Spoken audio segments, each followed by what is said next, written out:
Hello mga kakonchava, this is day 27 ng 365 video series natin.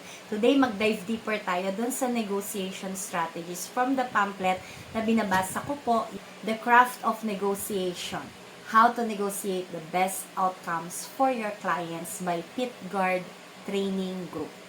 Ngayon, we're focusing on how we can help our sellers get the highest price possible for their property. Hindi po ito basta mag-set lang ng highest price. It's about discovering the maximum amount a buyer is willing to pay. First off, ang sabi po dito, never reveal the seller's motive. Kung alam ng buyer kung bakit nagbebenta ang seller, it could affect their willingness to offer a higher price. Buyers tend to offer lower kapag alam nilang may urgency ang seller.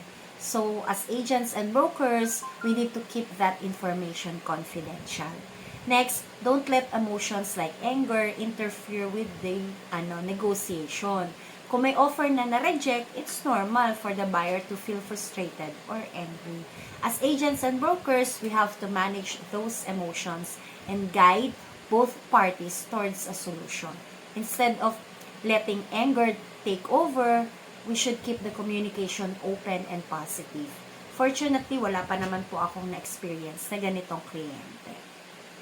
And finally, be open with your sellers. Kailangan nilang maintindihan kung paano mo tinatrabaho yung negotiation.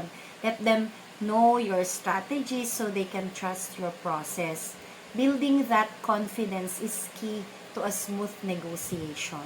Personal take ko po, kailangan ma-encourage ang buyer na makita yung ganda ng property, yung mga good things ng property. At kay seller naman, maunawaan niya na dapat yung nasa market price lang at hindi siya mag-a-ask ng over sa market.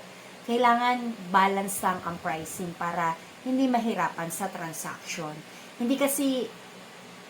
Minsan kasi hindi na makatarungan yung price ng isang seller.